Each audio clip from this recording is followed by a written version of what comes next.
Hello, welcome back. We've got a journal flip through today. It's a real junk journal, nice chunky junk journal. It's for a local swap. So this is just the packaging. I just happened to pick up the guinea fowl feather this morning.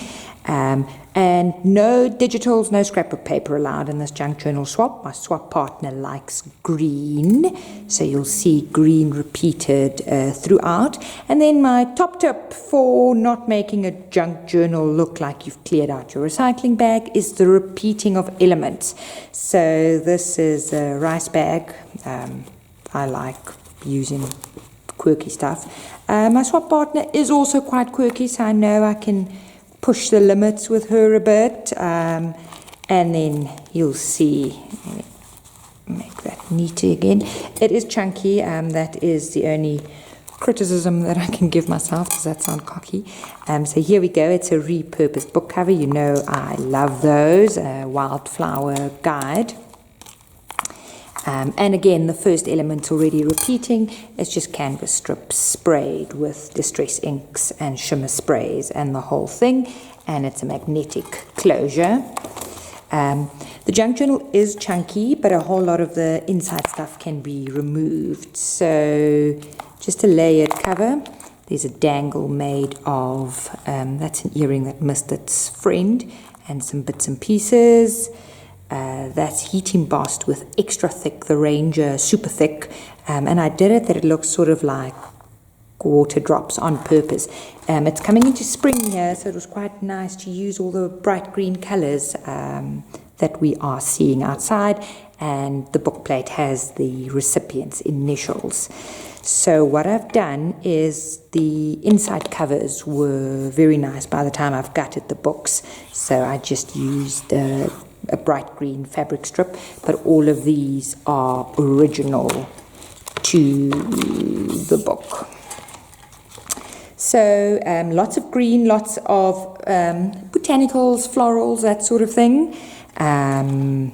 So a double signature, and then lots of bits and pieces. So that's an embossed envelope with some vinyl. It's a vinyl sticker that lost its stick, so I could just reuse it.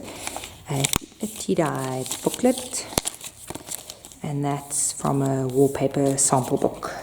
So that just tucks in there. I tried to give quite a lot of writing space. Obviously, I don't always know how people use their journals, and you'll notice real junk journal elements as per the brief. So that's oats packet.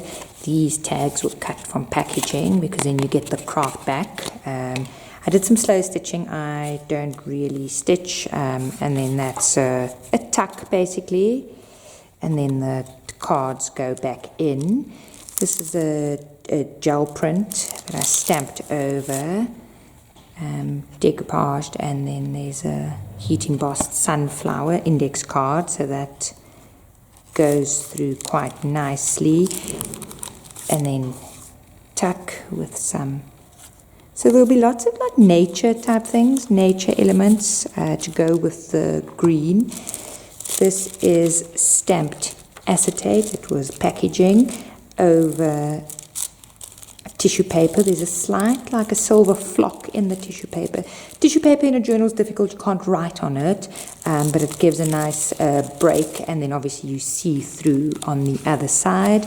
And then on this side, just a layered journaling card. Pocket, that's silk screened. I was testing a silk screen with a postcard that I just embellished. And then map pages. These are eco dyes that I sprayed to bring out the foliage a bit more. And then I left a lot of the pages that were suitable for writing unembellished. So I gave some pen stamps. They bled through, but that's fine. The tea bag holder has stickers in with a little bee embellishment.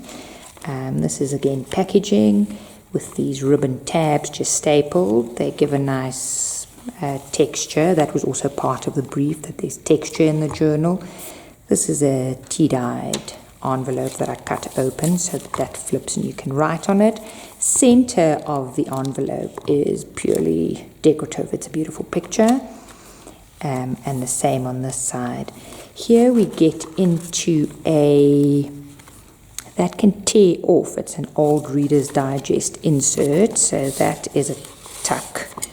And all of these things can then tear out to be used in the journal. So they're unembellished for writing, unembellished for writing, unembellished for writing. Got a pocket again with some tags. This is some of the book pages that were in the book that I stenciled over. Some dried flowers, that was actually from my birthday. This is starched fabric, so it's very stiff. That's why you get the fold in it. You can actually write on it. And then this was an embellishment as part of my December daily, actually, that I just cut out and pinned on. Again, the tissue paper that has no purpose but for the look that it gives and the feeling that it gives. Other side of the jelly print, I've added some anglaise lace. That was also part of the brief, that there's some lace and fabrics in the journal. Space for writing. Some index cards that I cut up. So it's one card cut in half. This is the actual book cover of a different book. So that was also quite nice. Plain to write in. Greeting card. Security envelope that's been tea dyed, and then there's journaling cards in there, and then that clips on. There's some journaling cards there, and I've just stenciled and stamped over the book page. These are little ephemera things. You can write on the back of them, or you can just use them as decoration. This is the lid of a Milo tin that I die cut and used alcohol inks on. Side pocket, that's embellished handmade paper. Again, so this repeats, and then the color repeats throughout. This card, manufacturer's repair card, the bit that I cut off is actually the front. This is wallpaper. It's lovely and textured, so you can write on that. This is the only scrapbook paper that I used. It's a gutter strip where the name appears, and I've just put that on the edge of the page. You can see it actually shines through there. Coloring page as the center page, and again the rest of the little gutter strip, and I've just stapled some eyelash trim. So all of that's open and unembellished for writing. Again, unembellished for writing. This is a little side pocket. All of these are stamped, and they are lick and stick brown paper, so you can use them anywhere in the journal. This I absolutely loved, and I've been keeping it for how many years. It's packaging, so it's corrugated. It was obviously in the bottom of a chocolate box or something, but you can write on that. So I've just tucked that in. That's blue though, so not green as all the other things, but there is some blue on the map pages and things. This is a pocket with I tucked in a small set of stamps, and again this is packaging that you can write on, and just a little cluster. So this is something that makes a journal fat. It's packaging with some extra threads and things. So once that goes out, so that's fat, the stamp's fat. So I think the crocodile mouth will get a bit less. Again, one of the silk screens that I was testing.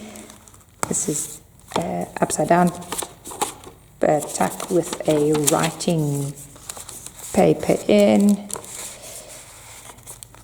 This is the other half of the security envelope, and then the back, and that is that. So yeah, so it's fat, but some of the fatness can go. So it's entirely possible to make a cohesive journal with only recycled items or repurposed items.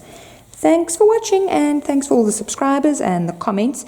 Regarding the previous video, YouTube turned my comments off because of the content of the video. They said it was aimed at kids, so that's the reason. Hopefully the comments are on for this one. Bye-bye.